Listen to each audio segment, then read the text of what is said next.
Olá, meus amigos, minhas amigas, eu estou aqui para fazer um convite muito especial para que você estude para o concurso da Polícia Federal, especificamente para os cargos de agente, escrivão e papiloscopista 2025. Nós aqui da Lá Concursos, nós estamos disponibilizando cursos inteiros, completos, atualizados e competitivos para que vocês aí se estudem com uma garantia, estudem com uma eficiência, estudem com material de qualidade aqui na Lá Concurso. Então nós temos aqui várias playlists, uma playlist completa de língua portuguesa, de raciocínio lógico, estatística, contabilidade, informática, arquivologia, direito administrativo, constitucional, direito penal, legislação com algumas aulas específicas. Ah, professor, então está aqui nessa playlist? Sim, essa aqui temos várias playlists completas, é só você pesquisar no nosso canal da LAC.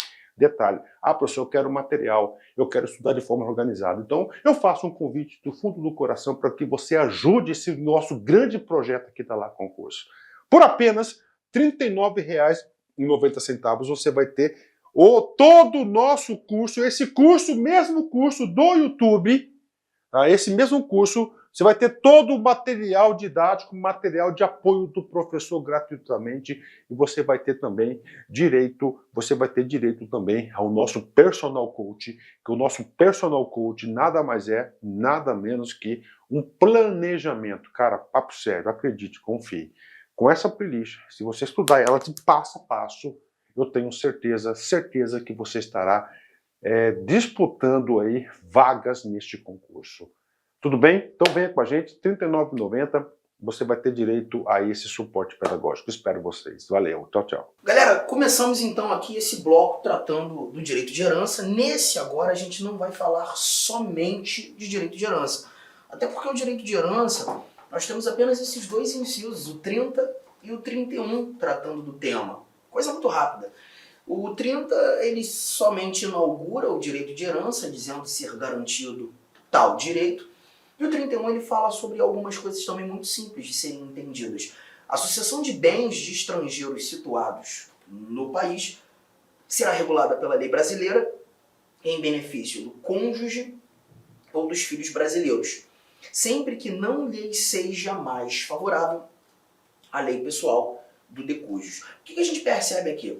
O nosso Constituinte está dizendo que estrangeiros, eventualmente detentores de bens no Brasil, será regulada pela lei brasileira. Né? Então, se porventura o indivíduo é italiano, é alemão, é português, mas tem bens situados no Brasil, todo o processo de sucessão de bens ele será regulado pela legislação brasileira, por óbvio, pois nós temos esses bens situados no Brasil. Todavia, é possível em que a lei do país deste estrangeiro que acaba de falecer, a lei do país dele se mostrar mais benéfica que a legislação brasileira, ela pode ser utilizada. Então aqui basta você entender essa ótica. A regra é utilizarmos a legislação brasileira para a transmissão ou a sucessão dos bens do estrangeiro para os seus filhos brasileiros, cônjuges brasileiros, né? Todavia, é possível com que a lei estrangeira regule esse processo de sucessão, esse processo de herança, né? de transição de herança, apenas quando a legislação estrangeira se mostrar mais benéfica. Um ponto importante é levar em consideração que é a legislação do país do estrangeiro que acabou de falecer. Vamos imaginar que esse estrangeiro que tem bens situados no país, ele tenha vários filhos e dentre os herdeiros, filhos de outras nacionalidades, diferentes do estrangeiro que acabou de falecer. A legislação desses herdeiros de outras nacionalidades não será utilizada. Apenas a lei pessoal do decujus. E quando nós falamos decujus, nós estamos tratando do estrangeiro que faleceu. Tudo bem? Simples assim. Simples assim. O nosso inciso 32, nós já tratamos dele, que fala da defesa do consumidor, um exemplo que eu já apontei novamente quando tratando da classificação das normas constitucionais, plena, contínua e limitada. O 33 nós falamos num bloco anterior, agora há pouco, quando demonstrando o direito de informação. E o 34 é um assunto que a gente trabalha junto aos remédios constitucionais. Porque quando a gente fala do direito de petição, que é a linha A do 34, e o direito de obtenção de certidões, que é a linha B do 34, nós estamos tratando de remédios constitucionais. Remédios administrativos. Arthur, mas eu não faço ideia do que seja. Nós temos um bloco, um tópico, alguns vídeos tratando dos remédios constitucionais. Vamos falar do habeas corpus, habeas data, mandado de segurança, mandado de injunção e a ação popular. E nesse ambiente, eu também trabalho o direito de petição e o direito de certidão. Vocês terão a oportunidade de assisti-los logo após o estudo desses vários incisos do artigo 5º. Firmeza? Então, eu não vou me preocupar com o inciso 34 nesse momento. Inciso 35. O inciso 35 diz pra gente que a lei não excluirá da apreciação do Poder Judiciário lesão ou ameaça a direito. Aqui você tem o chamado princípio da inafastabilidade da tutela jurisdicional. Princípio da inafastabilidade. Princípio da inafastabilidade da tutela jurisdicional ou princípio da inafastabilidade de jurisdição. Mas alguns doutrinadores mais tradicionais costumam chamar também de princípio do amplo acesso à justiça. E a ideia aqui é lembrar que a nossa Constituição, o Constituinte originário, determinou que lei alguma pode criar empecilhos, pode criar barreiras para que levemos os nossos problemas, lides, conflitos ao conhecimento do Poder Judiciário. Eu não tenho a necessidade de tentar resolver os meus problemas em caráter administrativo, primeiro, para que, apenas não conseguindo resolver nesse ambiente, nesse contexto, ter a oportunidade de provocar o judiciário negativo. Eu já tenho a oportunidade de ir direto ao judiciário para buscar solucionar eventuais lides, eventuais litígios. Legal? É justamente o que busca tratar o nosso princípio da inafastabilidade da tutela jurisdicional. A lei, normas infraconstitucionais, normas abaixo da Constituição, não excluirão a apreciação do Poder Judiciário em relação a eventuais lesões ou ameaças aos direitos fundamentais. Tudo bem? Agora, tome cuidado que no texto constitucional, aí a gente está falando do próprio texto constitucional, em alguns momentos nós somos condicionados à tentativa de solução dos nossos problemas. Por exemplo, se você chegar aí no artigo 217, deixa eu dar um pulinho lá para ler com vocês. O artigo 217, ele trata de um assunto interessante. Eu vou te dar apenas esse exemplo, tá? Eu posso até trazer alguns outros exemplos, mas em se tratando de leitura, eu vou te mostrar apenas aquilo que o artigo 217 nos apresenta. Ele fala de desporto, atividades desportistas. E aí traz pra gente o seguinte: se você localizou o 217 da Constituição, você vai me acompanhar. Caso contrário, me ouvir. É dever do Estado fomentar práticas desportivas, formais e não formais, como direito de cada um, observados, e aí nós temos alguns princípios, mas o que me interessa mesmo é o parágrafo 1º, que diz assim, ó: o Poder Judiciário só admitirá ações relativas à disciplina e às competições desportistas ou desportivas após esgotarem-se as instâncias da justiça desportiva regulada em lei. Na televisão você escuta muito, você que gosta de esporte, né, sobre o TJD, Tribunal de Justiça Desportivo, ou STJD, o Superior Tribunal de Justiça Desportivo, mas é importante lembrar que o TJD, o STJD, não fazem parte do Judiciário. Não são órgãos do Poder Judiciário, não são órgãos jurisdicionais. Essa justiça desportiva é uma justiça administrativa. Os julgadores que lá estão não são magistrados, não foram concursados, não são indivíduos que participaram ou prestaram um concurso público de provas e títulos para o exercício jurisdicional. Os julgadores dessa justiça desportiva são indicados pelas agremiações desportivas, pelas confederações desportivas, e na realidade eles compõem uma justiça administrativa. Detalhe é que esse parágrafo 1º do nosso artigo 217, ele determina que os questionamentos, os litígios desportivos, eles só podem chegar ao judiciário depois de se esgotarem as vias administrativas. Eles só podem chegar ao judiciário depois da tentativa de solucioná-los na via administrativa. Arthur, mas isso aí é uma barreira, é uma condição. É uma condição. Condição de só poderei chegar ao judiciário depois de passar pela via administrativa. Não é algo ruim isso aí? Não é algo que conflita com aquilo que está escrito aqui no nosso 35, o tal do princípio da inafastabilidade da tutela judicial? Não, porque é a própria Constituição que previu. A Constituição ela vai trazer algumas exceções, algumas exceções em que para chegar ao judiciário eu vou ter que tentar resolver o meu problema administrativamente. O que o nosso inciso 35 determina é que a lei, norma infraconstitucional, não possa criar não criem esses empecilhos, essas barreiras, essas condições. Legal? Então, tome cuidado com essa informação. Tá? Quando nós estudarmos remédios constitucionais, quando nós falarmos, por exemplo, do habeas data, o habeas data também se perceberá que é uma ação judicial, né, uma ação que será julgada pelo judiciário. O habeas data ele só pode ser levado ao conhecimento do judiciário depois aquele indivíduo tentar resolver o seu problema administrativamente. Eu falo muito sobre isso quando nós chegarmos aos remédios. Outro ponto é quando a gente trata das discussões dos litígios previdenciários, né, para se discutir uma eventual ofensa a um benefício previdenciário, eu vou ter que tentar resolver isso em caráter administrativo primeiro. Não resolvendo administrativamente, eu parto para o judiciário. Então a gente está percebendo que existem algumas exceções.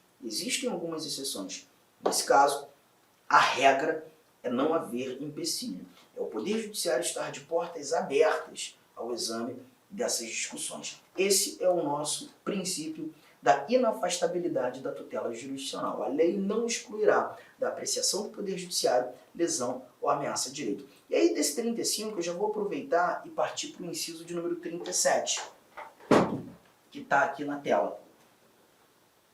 O 37, ele traz para a gente vai voltar para falar dos outros, tá? Mas o 37, ele traz o seguinte, olha aqui, ó. Não haverá juízo ou tribunal de exceção. E quando a gente trata do 37, nós estamos levando em consideração o chamado princípio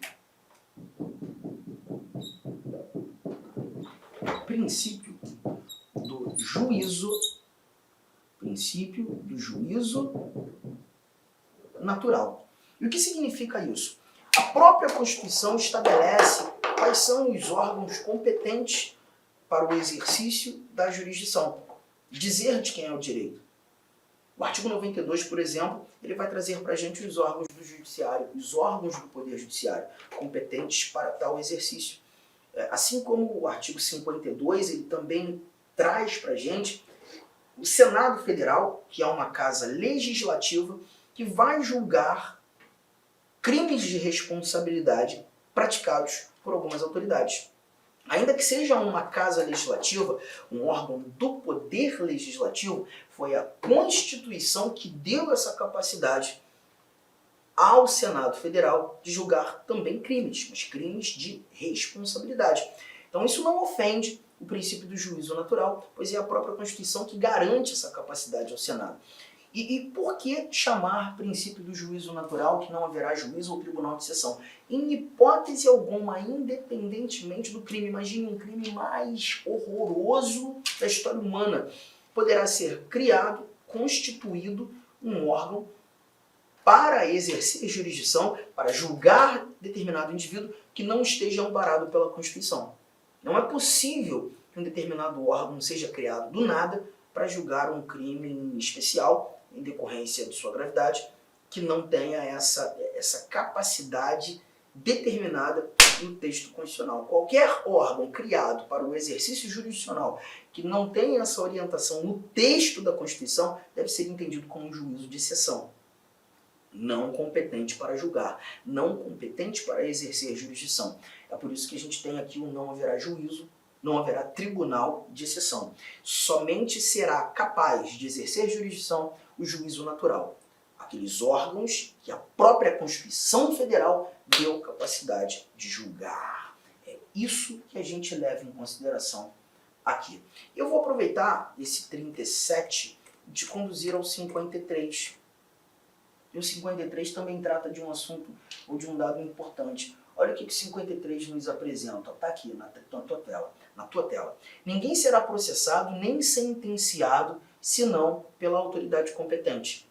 Ninguém será processado nem sentenciado senão por autoridade que a nossa Constituição garantiu ser competente para o exercício jurisdicional. Muito parecido, né? Sim, parecido inclusive no nome. Se o 37 trouxe para a gente o princípio do juízo natural, o inciso de número 53 traz para a gente o chamado princípio do juiz natural. E aí você percebe que o 37 ele está voltado à estrutura. A estrutura competente para julgar.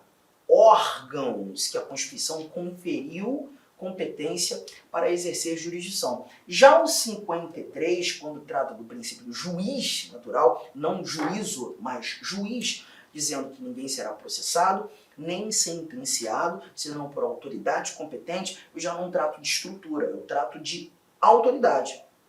E aí vamos lembrar, né, dos magistrados, juízes, os desembargadores, os ministros do Poder Judiciário, são autoridades competentes no processar e no sentenciar, assim como também senadores que exercem jurisdição, ainda que atipicamente, mas a própria Constituição atribuiu a eles competência para julgar crimes de responsabilidade. Então, nesse cenário, nesse contexto, o princípio do juízo natural está muito interligado com o princípio do juiz natural. Mas eles buscam referendar ambientes diferentes. Enquanto um trata de estrutura, o outro trata de autoridade. E assim a gente consegue enxergar claramente esses dois princípios. Tudo bem? Vamos voltar. Vamos lá para o nosso 36, que eu pulei, né? Cadê você? O 35 a gente leu. O princípio do juízo natural. Desculpa, o 35, o princípio da inafastabilidade da tutela jurisdicional, foi o primeiro inciso, né, tratando aí dessas questões do exercício jurisdicional. Mas o nosso 36, ele muda o ambiente. Ele fala que a lei não prejudicará o direito adquirido, o ato jurídico perfeito e a coisa julgada. Nesse nosso inciso 36, nós encontramos o chamado princípio da segurança jurídica, princípio da segurança jurídica, determinando que lei não pode prejudicar direito adquirido, lei não pode prejudicar o ato jurídico perfeito e a lei não pode prejudicar a coisa julgada. A coisa julgada eu acho que é o mais fácil, é o que a gente começa a entender, né? Um processo judicial chega ao seu término, temos uma sentença judicial transitada em julgado, aquela decisão judicial que não mais comporta prazo para interposição de recurso. Naquele instante, qualquer lei que surja alterando coisa julgada não pode, buscando alterar aquele contexto que já foi decidido pelo judiciário, essa lei não pode prejudicar. Arthur, me dê um exemplo. Vamos embora. Vamos imaginar o seguinte. Deixa eu colocar aqui, ó. Enquanto da vigência da lei X, eu pratiquei um crime. E esse crime, ele trazia pena mínima de 6 anos, pena máxima de 10 anos. Vamos imaginar que na decisão do juiz, o juiz entendeu 8 anos de condenação. Firmeza? Tempos depois, a decisão transitou em julgado, a lei X é alterada pela lei Y. E a lei Y muda esse crime, agora trazendo uma pena mínima de 16, uma pena máxima de 20 anos. Perceba que a coisa julgada do meu processo, do crime que eu cometi, que fui julgado para, trouxe ou me aplicou uma pena que nesse momento se mostra menor a pena mínima da nova lei. Será que essa nova lei vai interferir na minha decisão? Não pode. Não pode. Lei não pode prejudicar coisa julgada. Então, ainda que esse crime que eu pratiquei nos dias de hoje, com base na nova lei, a pena mínima seja de 16 anos e eu fui condenado a 8, a lei não pode prejudicar a coisa julgada. Princípio da segurança jurídica. Firmeza? Vamos mais. Aqui a gente ainda fala do direito adquirido. Direito adquirido, mais um exemplo. Olha aqui, ó. Vamos imaginar que... E vou até trazer um pouco de previdência, né? Vamos imaginar que eu tinha os meus 35 anos. A lei trazia 35 anos para contribuição e essa lei foi alterada, não mais trazendo tempo de contribuição. Agora exigindo a aposentadoria apenas quando do atingimento de 65 anos de idade. Aqui nós tínhamos 35 anos de contribuição. Legal? Só que quando a lei foi alterada, eu já tinha 36 anos de contribuição. Então, perceba, quando da vigência da lei anterior, que trazia 35 anos de contribuição para a aposentadoria, você já tinha 36 anos de contribuição. A partir do momento que eu atendi os requisitos da lei vigente, eu acabo de garantir um direito adquirido. Por mais que agora a lei seja alterada e não mais fale de tempo de contribuição, apenas idade para a aposentadoria, eu não vou ter que trabalhar até meus 65 anos para me aposentar, porque eu já tinha o direito adquirido à aposentadoria. Perceba que a alteração da lei não pode prejudicar o meu direito adquirido. Eu posso me aposentar amanhã. Agora, se nesse cenário, quando da lei anterior, eu tinha apenas, por exemplo, 34 anos de contribuição, não tinha ainda atingido os 35, eu ainda não tenho direito adquirido, eu não fiz direito adquirido. Eu tinha apenas uma expectativa de direito. Então essa alteração, ela pode me atingir. Porque como a lei alterou essa relação da aposentadoria, mas quando dessa alteração eu ainda não tinha direito adquirido, essa lei não está prejudicando o direito adquirido, é apenas uma expectativa de direito. Então perceba, o direito adquirido é quando eu satisfaço as regras, os requisitos de uma determinada lei vigente para a garantia de um direito, eu tenho direito adquirido a esse direito. Ainda que a lei seja alterada, se eu já tinha direito adquirido, eu não posso ser prejudicado. Tá? E o ato jurídico perfeito, Arthur? Como é que eu entendo esse ato jurídico perfeito? O ato jurídico perfeito é muito simples. O ato jurídico perfeito ocorre nesse cenário aqui. Ó. Vamos imaginar que há um tempo atrás, no ano 2000, por exemplo, eu e você celebramos um contrato com base na Lei X. Só que esse nosso contrato, ele foi ali, né, celebrado para surtir efeitos durante 30 anos. 30 anos, tá? Então nós temos aqui a garantia dos efeitos desse contrato até o ano de 2030. Só que quando chegando aqui, vamos imaginar em 2015, a Lei X ela é alterada por conta do nascimento da Lei Y. E essa Lei Y passou a regular esse tipo de contrato. Só que é o seguinte, a Lei Y ela traz requisitos muito mais robustos, muito mais complexos para a celebração desse tipo de contrato. Tanto é que, se nós fôssemos buscar celebrar com base na Lei Y, nós não conseguiríamos mais. Justamente por conta da robustez dessas novas regras. Mas o nosso contrato foi celebrado com base na lei anterior. O nosso contrato, quando celebrado, ele atendeu os requisitos da lei anterior. A pergunta que fica é, quando nascendo a Lei Y, em 2015, mudando totalmente essa relação, as regras desse tipo de contratação, o nosso contrato precisa ser alterado para atender as regras da nova lei? Não. Porque quando o nosso contrato nasceu, ele atendeu as regras, todas as regras das leis, da lei vigente à época, que era a Lei X. Então esse contrato que nasceu em 2000, atendendo às regras da Lei X, deve ser entendido como um ato jurídico perfeito. Qualquer lei posterior que surja alterando essas regras não pode nos prejudicar. O nosso contrato se mantém efetivo sem nenhuma alteração, porque uma lei não pode prejudicar o ato jurídico perfeito. Se, porventura, buscarmos contratar novamente aqui, aí sim, esse nosso novo contrato deve atender às regras da nova lei.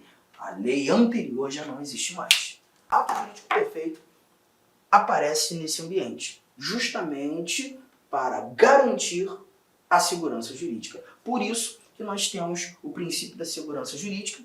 Tudo anotado? Deu para entender? Por isso que nós temos o princípio da segurança jurídica apresentado no nosso inciso 36, dizendo que a lei não prejudicará o direito adquirido, o ato jurídico perfeito e a coisa julgada. Firmeza? Tudo bem? O próximo inciso é o 38. E esse a gente vai trabalhar no nosso próximo bate-papo, tá?